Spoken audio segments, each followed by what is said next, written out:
Here at Paddy Power, we're the home of the Money Back Special, with some incredible offers every single week. Check out the website or app today. Terms and conditions apply. 18 plus begambleaware.org.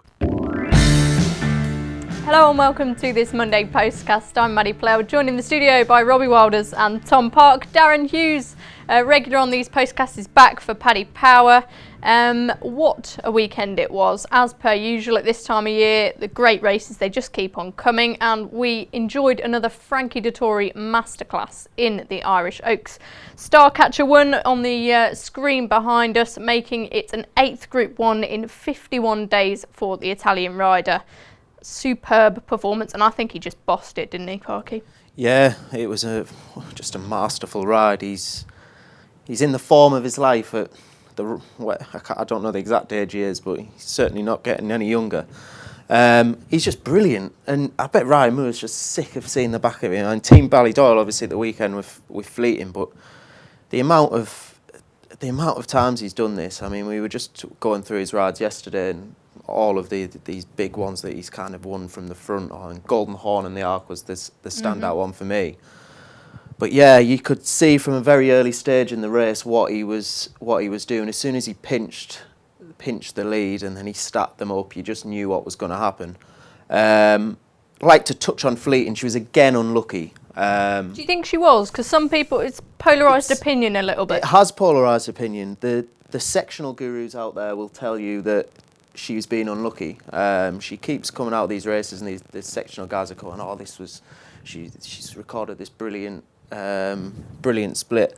I'm of the opinion that she's probably one of these that what sectionals tell you is how that a horse has got exceptional ability or very good ability. So she's clearly got talent. She's probably one of these that is going to go in at a big price in like a race where she's probably not fancied to win that much, and people are going to sit back and go, "Oh, I kind of knew that was going to happen." Yeah. I think she's been a bit unlucky. I don't think she's been given the best of rides. It might be that she is a difficult rider. I'm not a jockey, and it could be that she's just difficult to ride. I wouldn't be put off backing her again. In a rematch, would you choose her? Yeah, I think if they have a rematch at York, which I think is probably the most likely destination for them both, I would definitely be. I think York will suit Fleeting a lot. The finish, it suits like a real galloper, which she is. Yeah.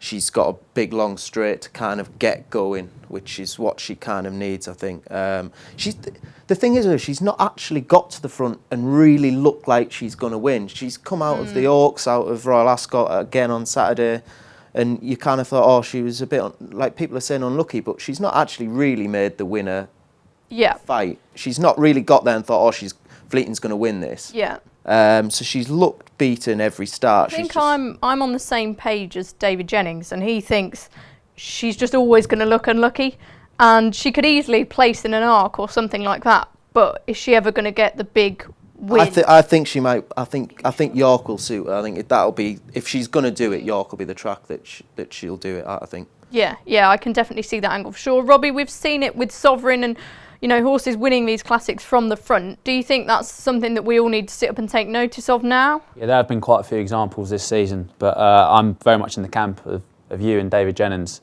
in that I feel that Starcatcher would have just pulled out a bit more. Yeah. When Fleeting came to her hindquarters, she did just find that little bit extra.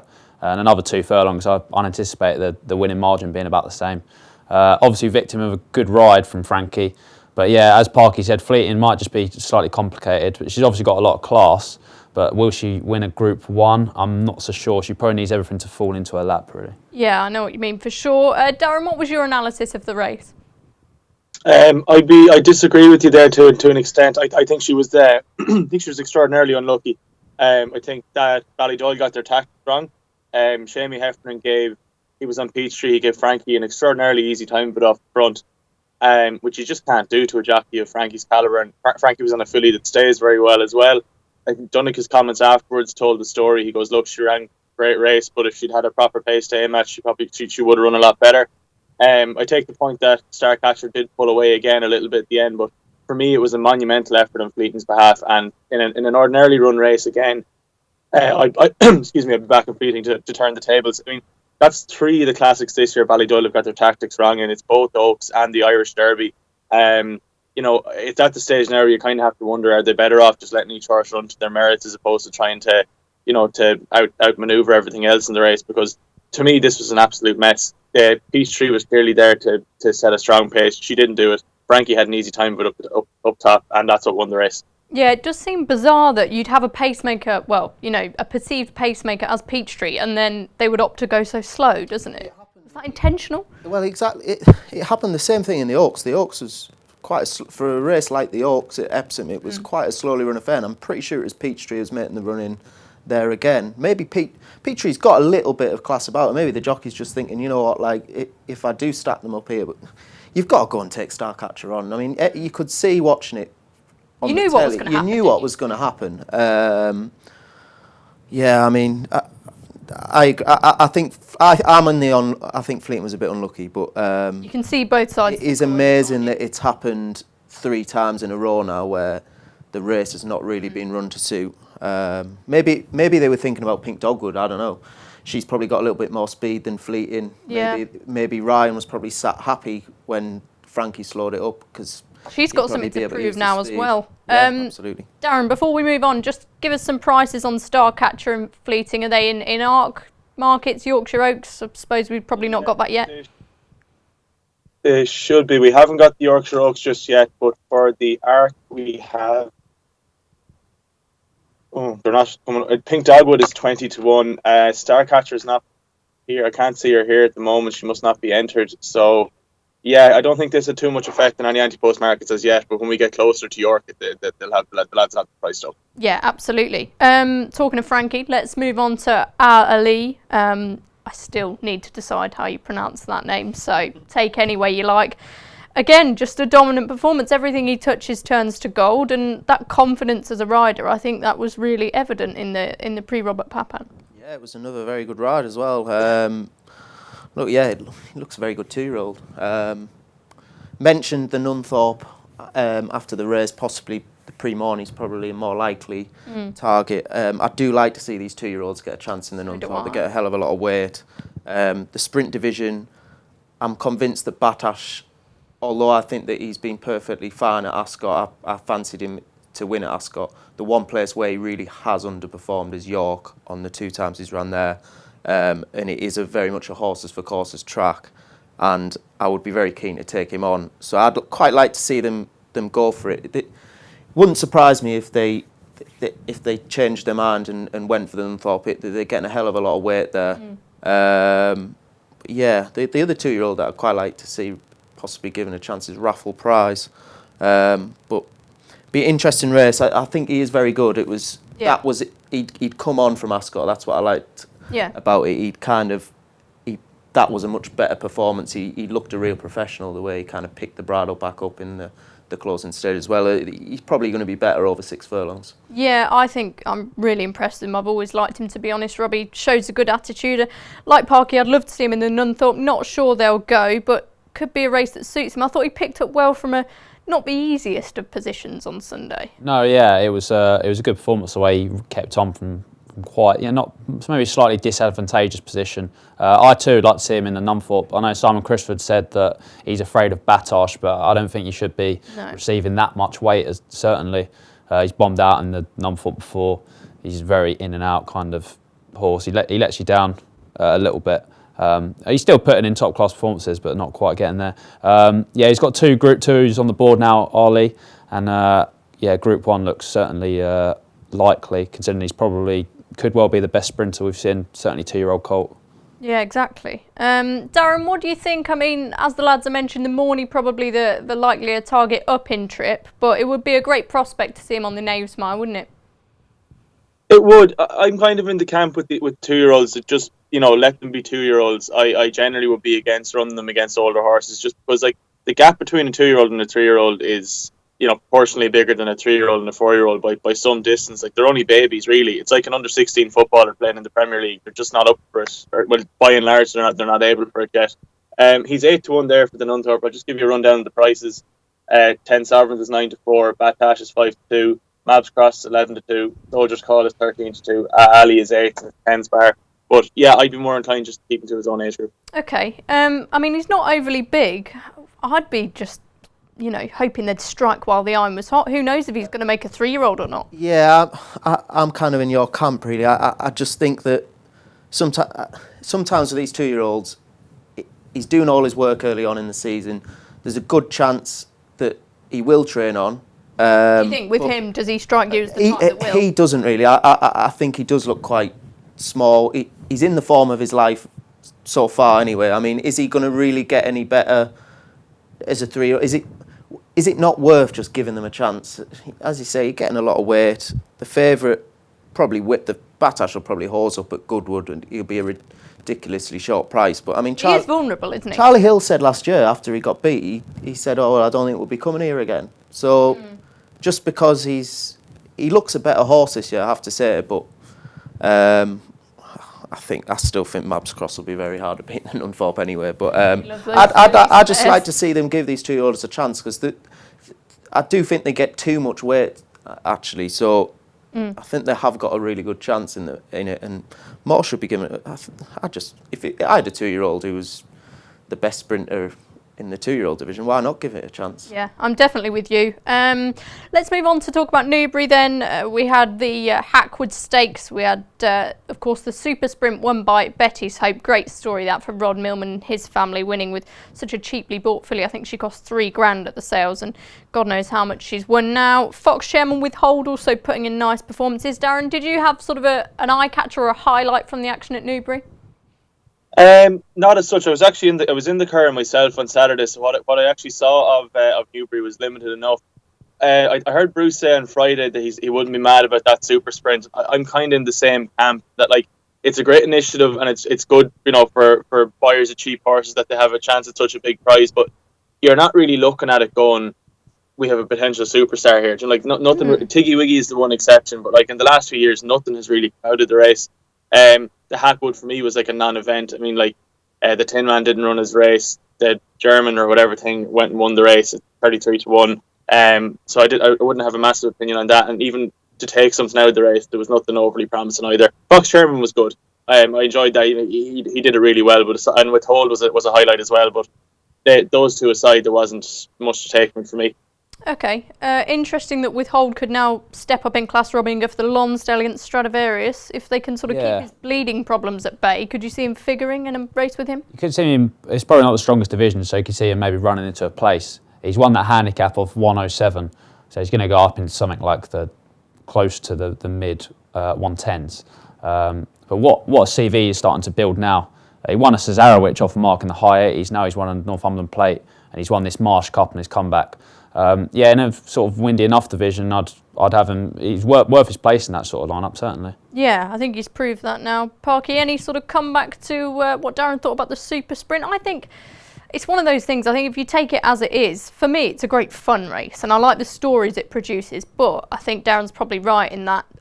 Usually it doesn't produce a top notcher. Yeah, I mean, Mr. Lupton is it designed to produce a top notcher? Probably not. It probably is designed to give these owners a chance, and it does serve its purpose. Very nice story. A horse costing so little, winning so much prize money. He was getting a hell of a ride by D'Souza. Just touching on Withhold, I just can't believe that they will. I know that he's saying, he might not have the speed for the Ebor and he's going to be a little high in the handicap. The Ebor's £1 million not He's up against one of the best stayers we've seen for some time in Stradivarius.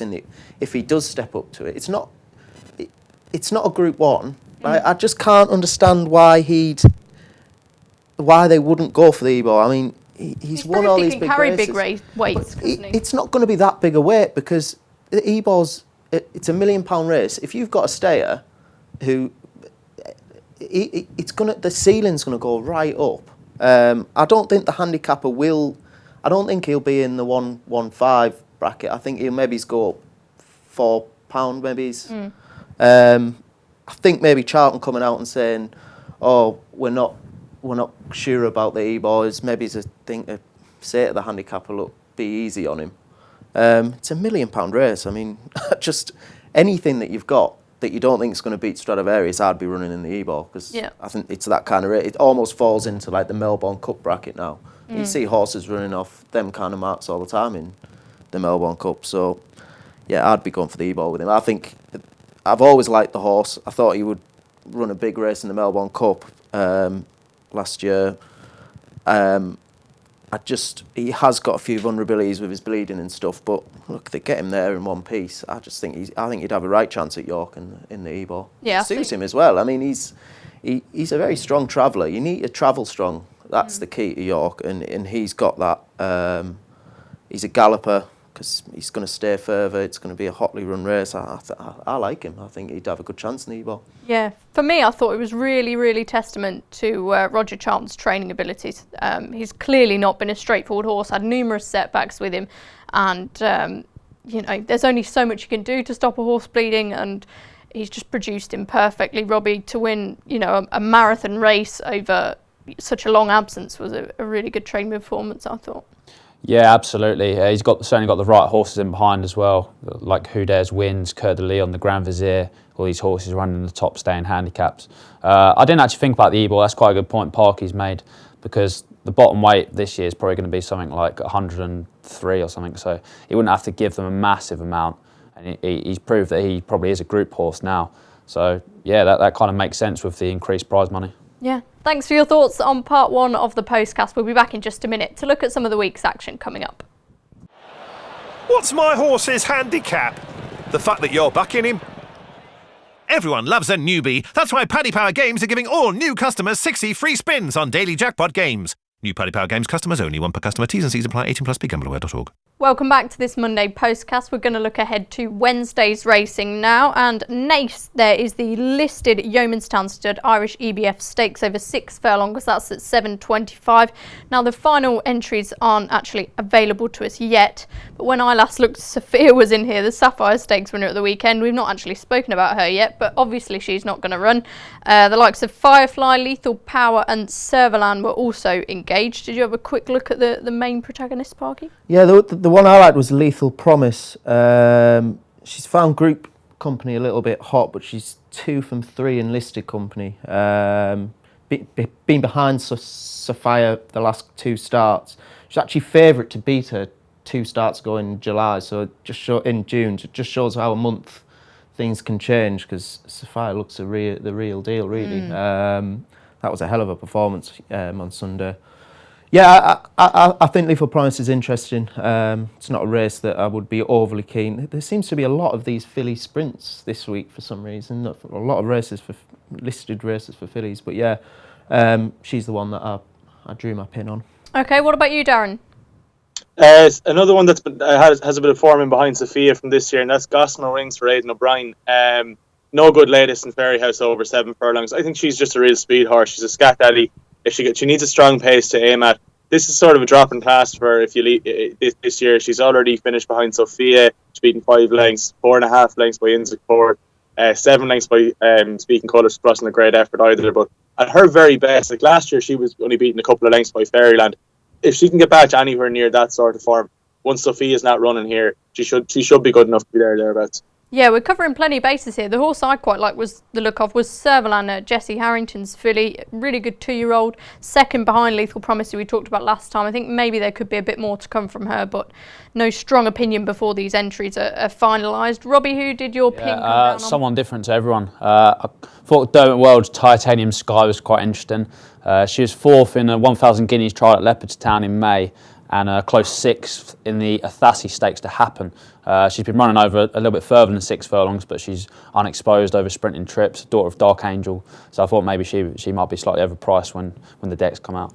Okay, so plenty of variety there. Thursday, there's a decent card at Leopardstown at 6.55. It's the Silver Flash Stakes Group 3 over 7 furlongs. And Robbie, we were talking about this yesterday. Some good juvenile form represented here with Jesse Harrington's Wind Racer and Aidan O'Brien's Love. Yeah, exactly. And of course, Precious Moments, who's second in a Group 2 to Albania, who's Jesse Harrington's. That would mean that Jesse would have quite a good handle on how Albania might compare to Wind Racer. So Win Race was quite impressive on her debut. She was ended up at Newmarket for the Cherry Hinton, didn't run there. If she shows up here, she'd be very interesting. I think she's probably looked one of her best 2-year-olds, certainly. And what a team of 2-year-olds it is. She'd certainly be the way I've looked, and she's beaten Love already, as you say, and Love's come out and won. So yeah, can't go wrong with Win Race, I'd say.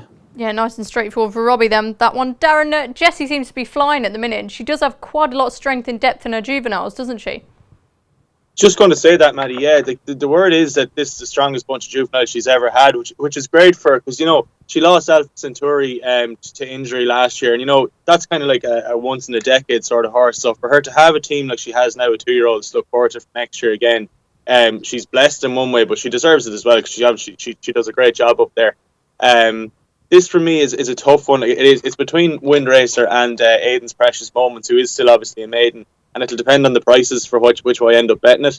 I do think it's possible that they, the odds compilers will end up overestimating Wind Racer on reputation, and you can end up getting a decent price on Precious Moments, who does set a very, very reasonable standard. So I'll have to wait to see what the prices are like, but I would narrowly side with Precious Moments for the time being. Do you think they could be, as a bunch, quite an above average lot, or wait and see? I would say so, yeah. Like, there's a few of them in here that look quite smart. Like, even Isabeau there for Michael O'Callaghan that ran well in Tipperary the other evening. Unforgettable for Joseph O'Brien. She won a Fairy House Maiden very well. I'd say this could be quite a hot race. And even then, that Love as well that Win Racer beat first day out for Aidan O'Brien. Wouldn't surprise me if she improved again. It could be thereabouts. So this is going to be a competitive little heat, all right. Yeah, you're known to sort of jump on the hype train, dare I say, with horses. This Wind Racer, what do you think of her? Robbie made a good point. Jessica Harrington's going to have a good inkling into how good the standard is here with Precious Moments. I think Precious Moments sets quite a high standard, and something's going to have to improve a lot to beat her, I think. It's beaten by a good one of Harrington's last time in a Group 2. The form of that race looks pretty good. I think the third horse is quite handy. I'd be inclined. I agree with what Darren said as well. I think that Precious Moment's going to take some beating, and the bookies might just underestimate her chance. I think you might get a good price about her. Yeah, okay, that's definitely an interesting point for sure. Later on the card, we have the Tyrrell Stakes, another Group 3, again over 7 furlongs, and this is a really exciting affair, potentially. We've got Royal Ascot form represented with Lope Fernandez reappearing. He was, of course, second in the Chesham to Pinatubo. There's also Armory and Justify, who beat Armory on debut, entered up as well. So, could be some really smart colts in here, Robbie. It certainly could be, yeah. You'd have to say Lope Fernandez sets the standard at the moment with his second in the Chesham. I thought it was quite an interesting line, though, between Armory and Justifier. As you said, Justifier beat Armory on his debut. He's open to plenty of improvement. Being with Joe Lyons, he could well be underestimating the betting, I'd say. You would think Lope Fernandez would be quite short, and Armory would be just a touch shorter than Justifier. So I think that's the way I'd be playing. Yeah, what did you think? The general consensus from Ascot was the Chesham was like one of the races. It was a very hot race by all accounts. Broke the track record, didn't he? Broke the track record, yeah. The winner's favourite for the 2,000 guineas. He sets a good standard. I think he'd probably be too short to be having a bet. I wouldn't overly fancy him anyway, I don't think, but getting something to beat him at this stage of the season. It's going to be interesting to see that Chesham form put on show, because it could be that it turns into a very, very hot race. Yeah, I like the look of Armory's win last time out. I'm not saying he'll be necessarily up to this, but I think he's a smart colt in the making, as you'd expect with any of these that Aidan O'Brien runs. And Darren, finally, your thoughts? I reckon this could end up being fairly uncompetitive, because I don't think he's going to run Lope Fernandez against Armory. I could be wrong in that now. He may well run them against each other, but I'd be surprised. Like, Aidan tends to run a short one here. Like, Churchill won this before going on to win the Guineas. Like, from a betting perspective, this race mightn't be ideal. And, you know, if Lope Fernandez shows up, I expect him to win with his mouth open. I know Pinatubo will beat him in Ascot, but if they were to meet again, I'd expect him to get a lot closer and possibly beat him.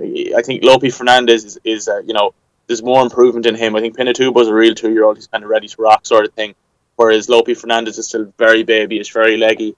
And I think he could make him to a better 3-year-old than Pinatubo. We'll see anyway, but for this race Thursday evening, you know, if Aidan doesn't send Armory to face him, he could be 3s on, and sure, nobody wants to bet at that price. Do you think he could be trying to separate them because he rates both of them? Is that what you're saying? Is that like he'd consider running one of his lesser sort of juveniles with Lope Fernandez?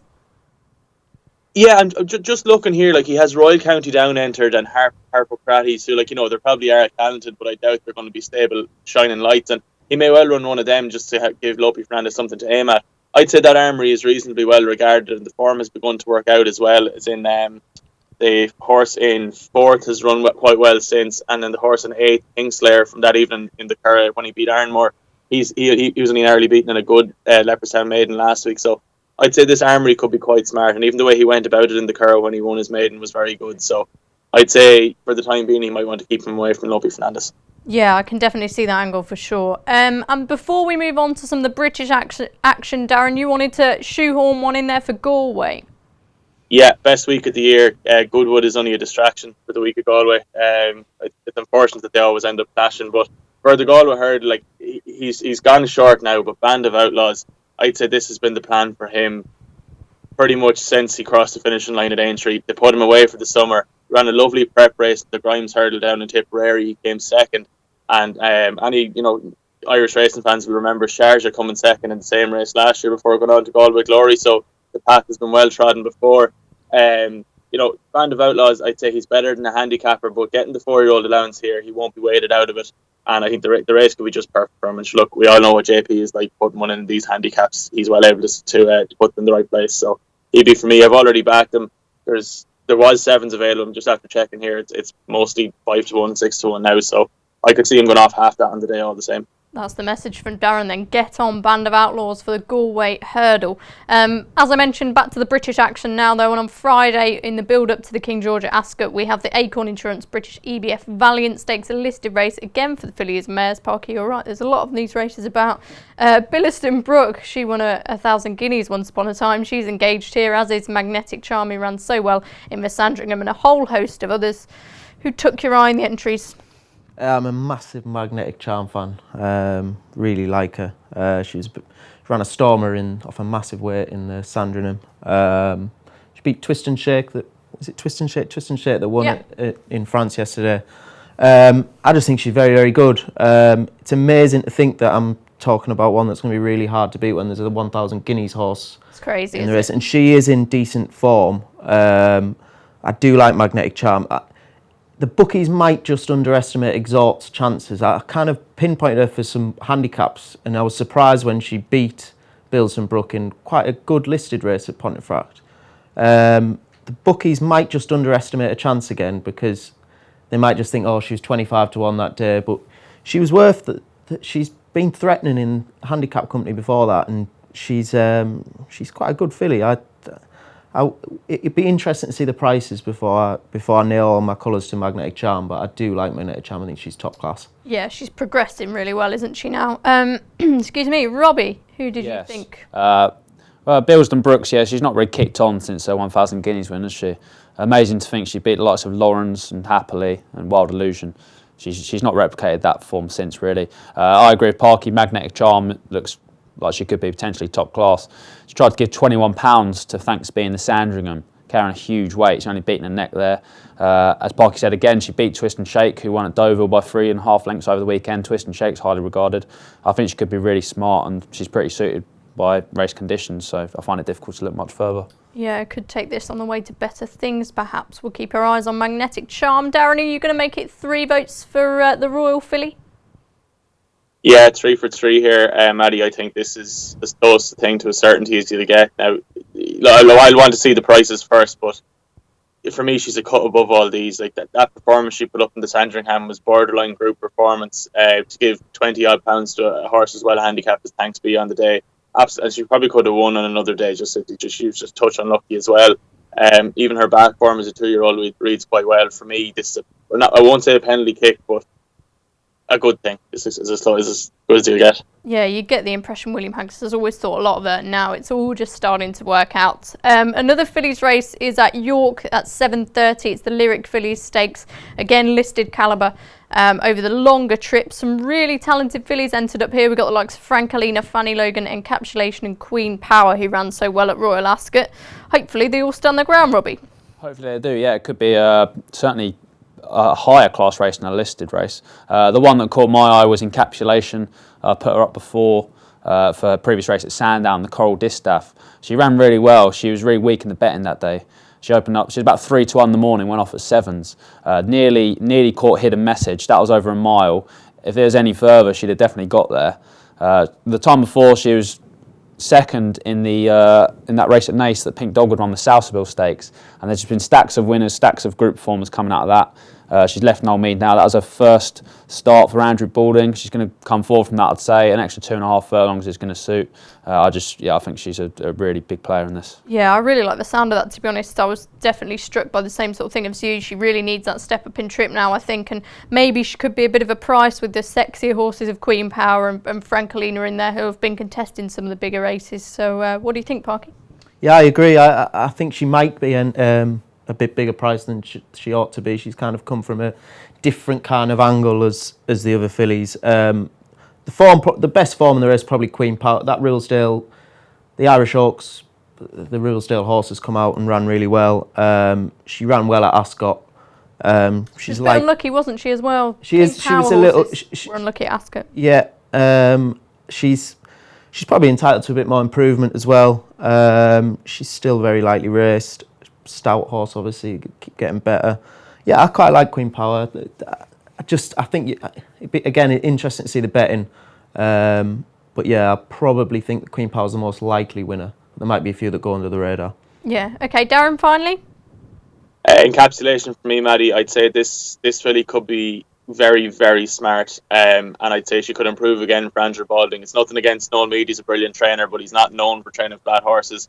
I'd say the mile is probably a little bit on the sharp side, and she might have needed it as well in her first start since April. The last time, nothing wrong with that form either. Step up to 10 here, she should be right as rain, and I'd expect her to win this. Yeah, fingers crossed then for Encapsulation. She can get the business done in that Lyric Fillies Stakes. Now, as I said before, it's all in the build-up to Saturday and the King George. Queen Enable running again after a Coral Eclipse triumph. Let's have a quick chat about that now. Darren, how do they bet? They are we are 4-6 Enable, Maddie. Crystal Ocean 5-2. Anthony Van Dyke for Aidan O'Brien is 7-1. Defoe is 12s. Walgeese is 16s. Cheval Grand is 20s or 20-1, and it is 50-1 bar. Yeah, it's great that we've got the classic generation represented in the shape of Anthony Van Dyke. Parky, it's sort of an old school King George now, isn't it? A race that's lost its lustre in a little bit in the last couple of years, but this looks an absolute humdinger. Yeah, this is brilliant. Arc winner, Derby winner. You couldn't ask for any more, really. It looks. I think Enable's just going to win. You keep finding angles to kind of beat her. I think that injury that she picked up last year, she kind of come back and she's almost underestimated now for what she's achieved.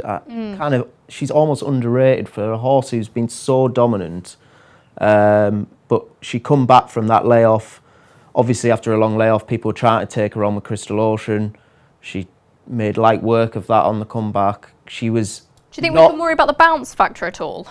If such a thing exists? No, look, in the Arc, she kind of was stopping a little bit the line, which she'd never done before.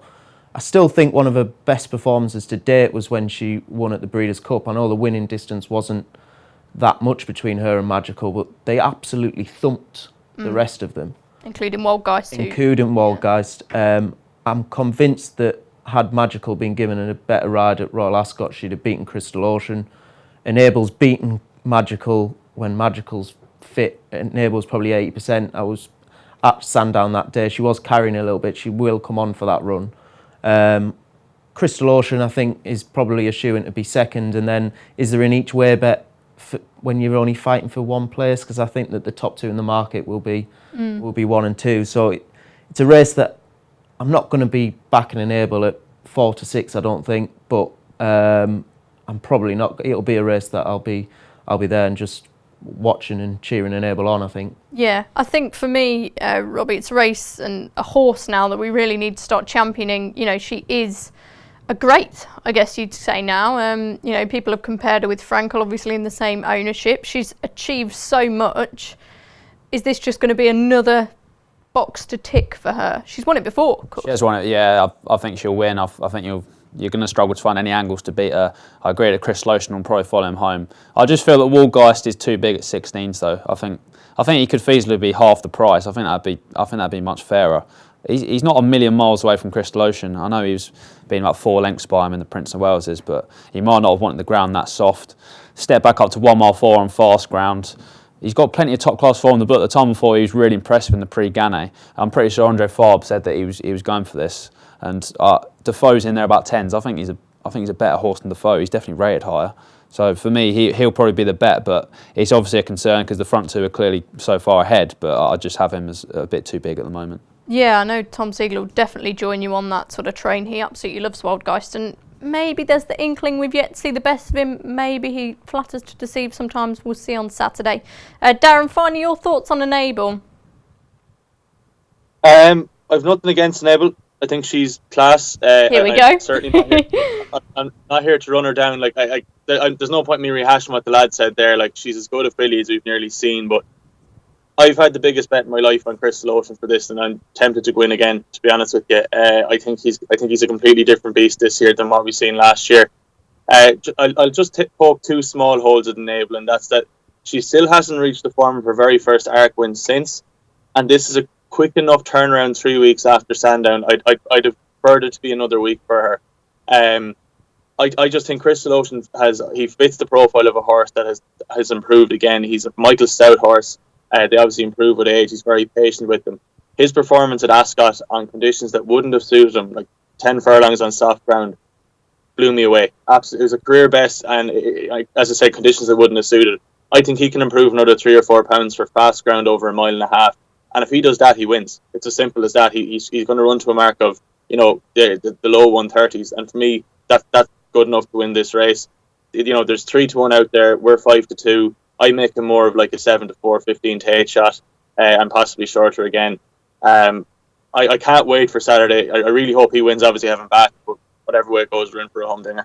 Yeah, the handicappers certainly thought the Prince of Wales was the best performance we've seen so far this season. They are rated exactly the same, of course, but Enable's allowance means that she's ahead on that front. You're shaking your head. I don't understand it sometimes. You got a filly who's never, apart from a brief 20 yards in the last few strides in the arc, which I suppose she did look at one point like she might get beat, but she's kind of done everything her own way since. Frankel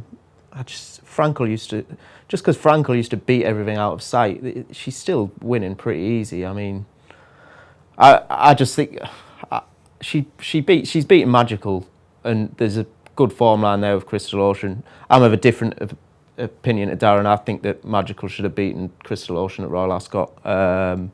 So it's going to be interesting to see. If Crystal Ocean is rated higher or the same as Enable, then he's going to have to go and beat her on Saturday.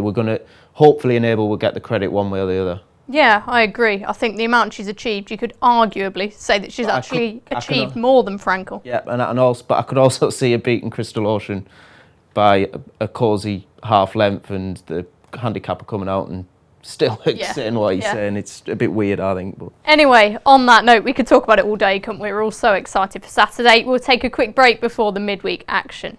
Check out Paddy's Rewards Club. Simply place 5 bets of £10 or more across any sport in a week, and you'll get a free £10 bet then next week. T&Cs apply. 18+. BeGambleAware.org. Welcome back to this final instalment of this Monday Postcast. We're going to look at some of the racing midweek now. Good cards at the likes of Sandown, Leopardstown. We mentioned some of the races already. Parky and Darren are keeping their powder dry for the Nap, Robbie, but you've sussed out one that you fancy. Yeah, I'm looking at the 8:30 at Leopardstown on Thursday, the Vinnie Rose Stakes over 1 mile 6. There's a horse in there called Harpo Marks that I really quite like the look of. I was on him at a big price in the Queen's Vase, and he ran a really nice race from the rear.